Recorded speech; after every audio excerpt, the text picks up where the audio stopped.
Hello dear friends, इस unit में हम ऑपरेशन थिएटर के बारे में जानेंगे।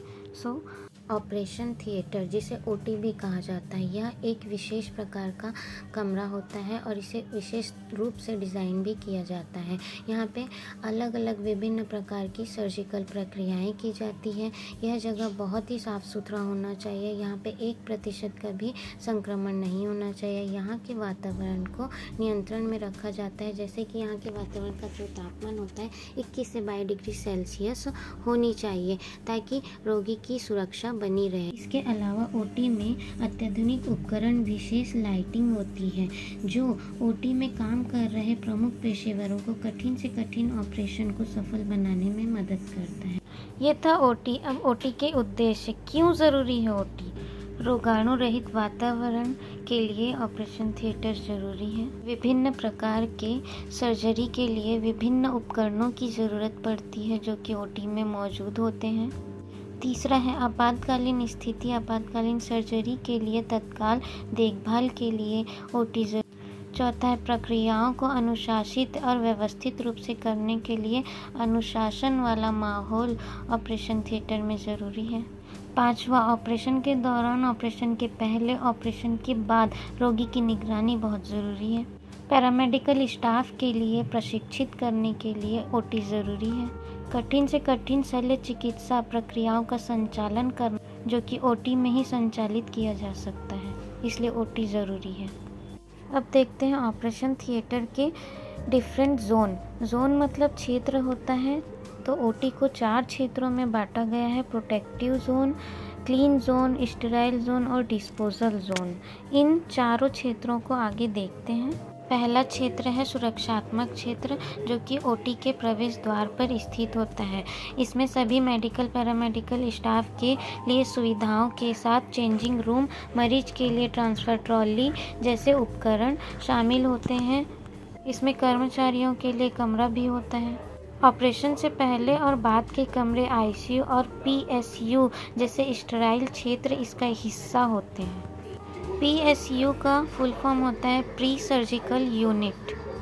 सर्जरी में ले जाने से पहले मरीज को यहीं रखा जाता है। इसके अलावा इस क्षेत्र में और भी सुविधाएं होती हैं, जैसे प्रतीक्षा क्षेत्र, ट्रॉली, लिफ्ट, सीढ़ियाँ, switch room, changing room, store room, pre anaesthesia कक्ष। ये सारी सुविधाएं भी ऑपरेशन थिएटर के सुरक्षात्मक क्षेत्र में मौजूद होता है। सेकंड है स्वच्छ क्षेत्र, जिसे क्लीन जोन भी कहा जाता है। यह सुरक्षात्मक क्षेत्र को असेप्टिक क्षेत्र से जोड़ता है। असेप्टिक क्षेत्र मतलब स्टेराइल जोन को ही कहते हैं। इसमें सफाई उपकरण के रखरखाव वाले स्टोर रूम, अग्निशमन उपकरण के अन्य क्षेत्र भी इसमें शामिल हैं। और भी मुख्य सुविधाएं इस क्षेत्र में हैं, जैसे कि pre operating room, recovery room, OT में बहुत से कार्य करने के लिए कक्ष, एक्सरे, प्लास्टर कक्ष, system room, staff room, store room इत्यादि इस क्षेत्र में शामिल है।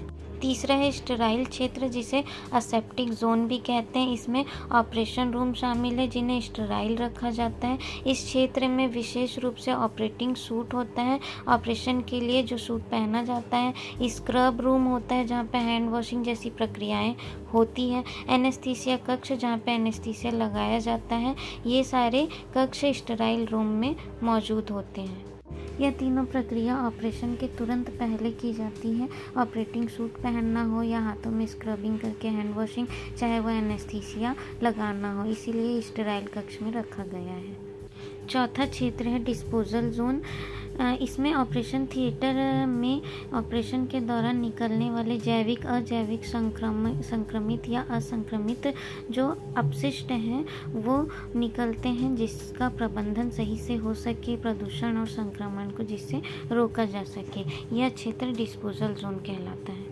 तीसरा क्वेश्चन है ऑपरेशन थिएटर का स्थान कैसा होना चाहिए? ओटी ऐसे स्थान पे होना चाहिए जहाँ पे रोगी और कर्मचारियों को सुविधाजनक आने जाने में सरलता हो। यह सर्जिकल वार्ड और आईसीयू के करीब होना चाहिए, ताकि ऑपरेशन के पश्चात गंभीर मरीजों को आईसीयू या फिर ऑपरेशन के पश्चात सर्जिकल वार्ड में शिफ्ट किया जा सके। ओटी को गैर सार्वजनिक क्षेत्र भी कहा जाता है, क्योंकि ओटी संक्रमण रहित क्षेत्र होता है। अगर यह सार्वजनिक क्षेत्र हुआ तो यहाँ पे लोगों का आना जाना बहुत रहेगा, जिससे संक्रमण को नियंत्रण में नहीं किया जा सकता। इसीलिए ओटी के क्षेत्र को गैर सार्वजनिक क्षेत्र कहा जाता है। ओटी से लिफ्ट और रैंप के माध्यम से फर्श लगे हुए होने चाहिए ताकि मरीजों को आसानी से प्राप्त किया जा सके और सुविधाजनक पहुंचाया भी जा सके।